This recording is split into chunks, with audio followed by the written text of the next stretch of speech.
120 ساڵ تێپەڕ دەبێت بەسەر یادی ڕۆژنامەگەری کوردی و دەرچواندنی یەکەم ڕۆژنامە بە ناوی ڕۆژنامەی کوردستان لەسەر دەستی بنەماڵەی بەدرخانەکان.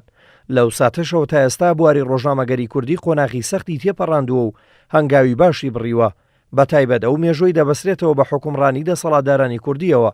لەو نێوەندەشدا یەکێتی نیشتیمانی کوردستان وەک هێزێکی سیاسی کاریگەر پشکی شێری بەردەکەوێت لە فراهەمکردنی ئازادی ڕادەربڕین و ڕەخساندنی کەشێکی دیموکراسی بۆ سەرەڵدان و گەشەکردنی ڕۆژنامە و میدیای ئازاد و دیدی ڕەخنەگرانە.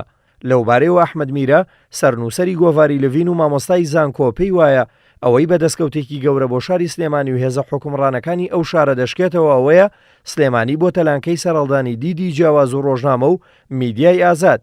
پێشی وایە هۆکاریەوە دەگەڕێتەوە بۆ ئەو بناغەی یەکێتی لەسەردا مەزراوە.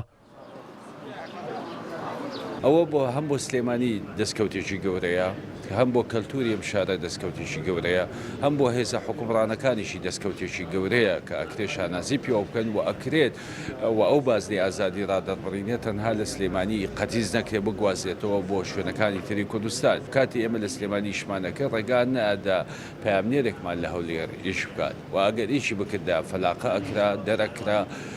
زۆرێک لەو ڕۆژنامەنووسانەی کە هاوکاری ئێمە بوون لە هەولێر لە قۆناغێکە ناچار بوون لە سلێمانی داڵدا بدەین شارینەوە. مە حقەتێکە ناکرێت ئێمە مێژوو بوەستێنی یاخو مێژوو بگۆڕیت. یەکێتی حزبێک بۆ کە نخبەی خوێندەوارەکان دروستیان کردەوە، حزبێک بۆ توانین بڵێن لە منداڵدانی ڕۆشنبیری کوردیەوە هاتۆتە دەرێ و سەرکردەکانی لە سەرەتای دامەزاندنی لە دیاتی نخبەی خوێندەوارەکانی کۆمەڵگای کوردی بوو لەو قۆناغەدا.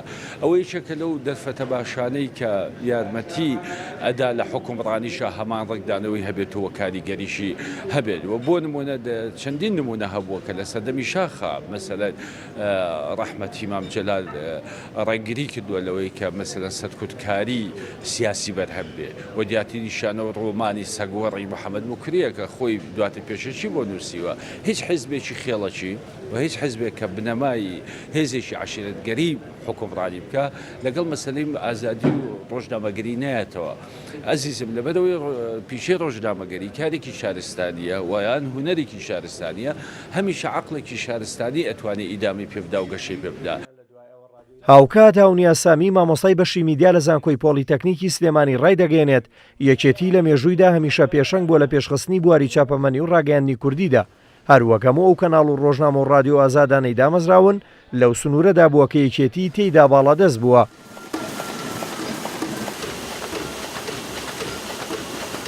ئەمە ڕێزکەی گرتووە هەتا هاتۆتە دوای ڕاپەڕین. لە دوای ڕاپەڕین هەمومان ئەزانین کە یەکەم تەلەڤیزیۆن یەکێتی بووە، یەکەم ڕۆژنامە یەکێتی بووە و لەناو ئەم ڕۆژنامە و تەلەڤیزیۆنەشە خەڵکانێک کاریان کردووە کە غێر یەکێتیش بوون. لەبەرەوەی بیرروبۆچوونی جیاواز هەبێ، فیکرە و ئایدیای جیاواز هەبێ بۆ قسەکردن لەسەر بارودۆخی کۆمەڵانی خەڵکی کوردستان.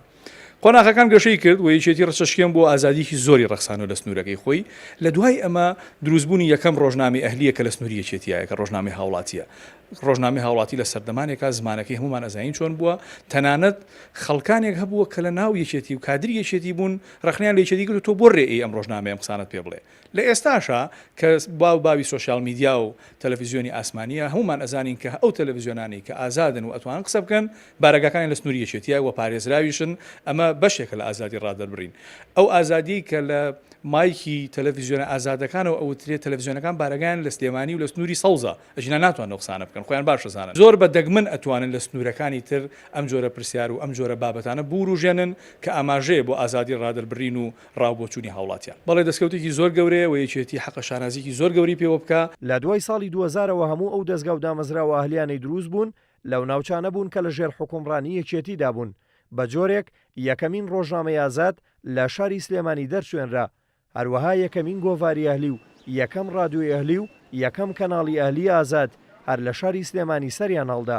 ئەوەش سەلمێنەریە و ڕاستەیە کە یەکێتی بڕوای بە ئازادی ڕۆژنامەگەری و ئازادی ڕادەربڕین و دید و بۆچوونی جیاواز هەیە.